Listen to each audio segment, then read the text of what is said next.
En consecuencia, como no puede haber abstracción propiamente hablando, más que entre extremos que están unidos en la realidad, conforme a las dos maneras mencionadas de unión, la de la parte y el todo, y la de la forma y la materia, habrá dos clases de abstracción, una por la cual se abstrae la forma de la materia, otra por la cual se abstrae el todo de las partes.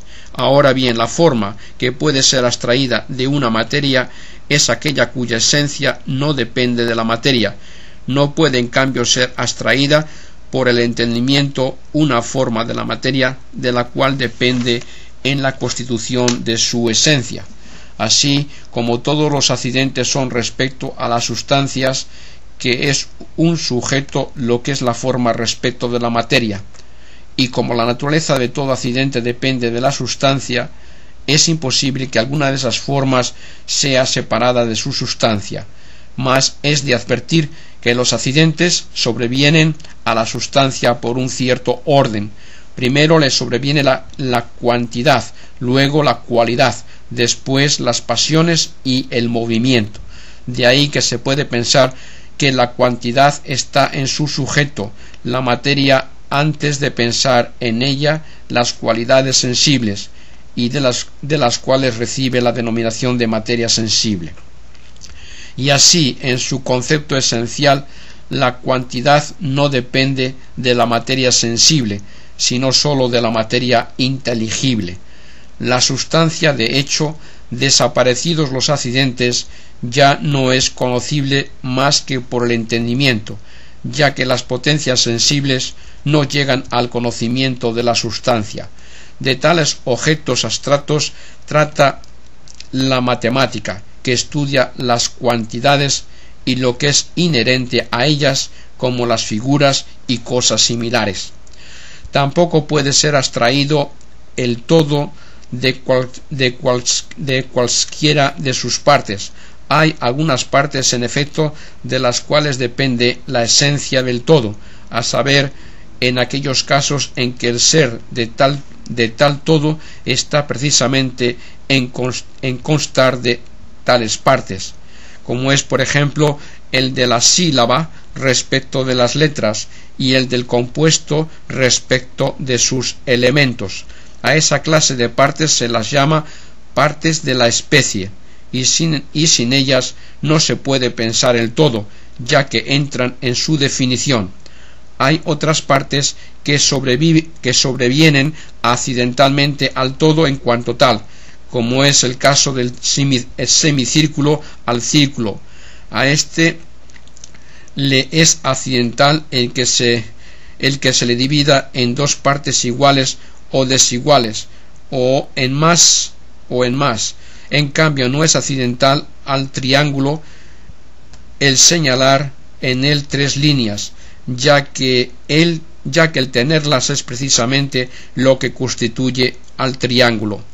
De la misma manera, al hombre le compete de por sí el que haya en él un alma racional y un cuerpo compuesto de los cuatro elementos, por lo cual no se puede pensar al hombre sin esas partes, sino que hay que ponerlas en su definición.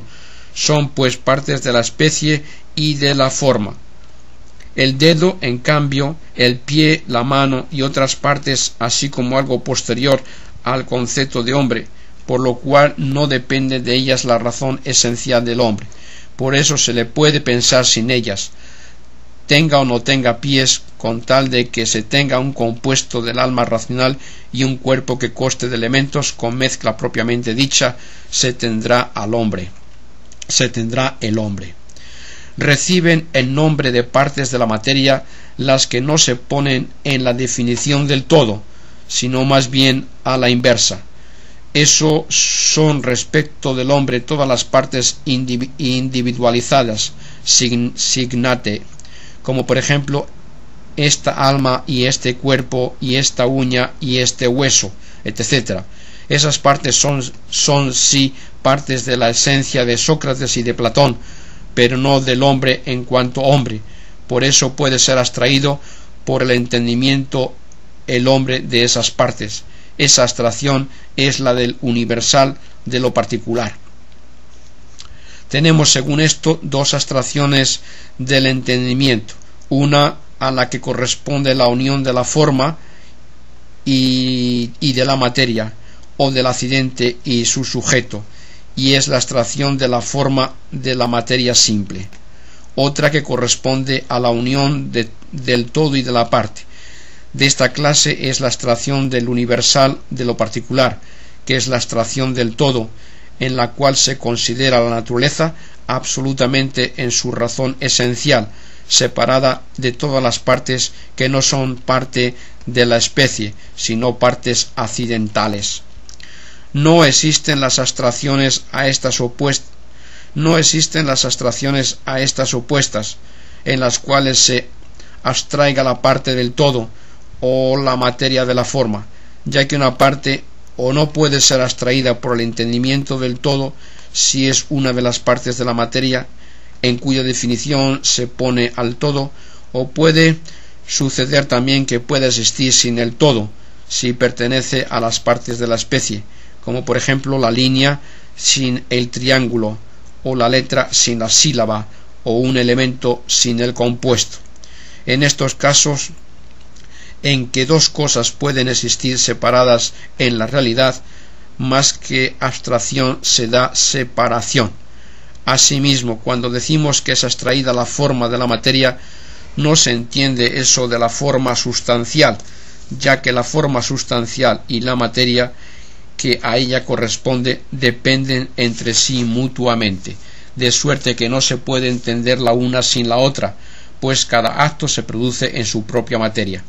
La expresión se extiende más bien de esa forma accidental que es la cuantidad y la figura, de la cual no puede abstraer el entendimiento la materia sensible, ya que las cualidades sensibles no se pueden pensar sino pensada antes la cuantidad, como se ve en la superficie y en el color, ni tampoco se puede pensar que algo es sujeto de movimiento sin pensarlo cuánto, con cuantidad. En cambio, la sustancia, que es la materia inteligible de la cantidad, puede existir sin la cuantidad. Por tanto, el considerar la sustancia sin la cuantidad es más del orden de la separación que de la abstracción. En conclusión, se dan tres clases de distinción en las operaciones del entendimiento.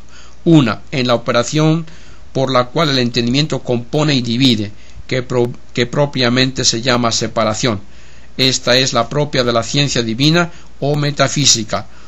Otra, en la operación por la cual se forman las quintidades de las cosas, y que es la abstracción de la forma de la materia sensible, y es la propia de la matemática. La tercera es la misma operación, que es la abstracción del universal de lo particular, y esta es propia también de la física, y es común a todas las ciencias, ya que en la ciencia se deja lo que es accidental y se asume lo que es sustancial, y por no entender algunos la diferencia entre las dos últimas y la primera, cayeron en el error de poner los seres matemáticos y los universales separados de la materia, como hicieron los pitagóricos y los platónicos.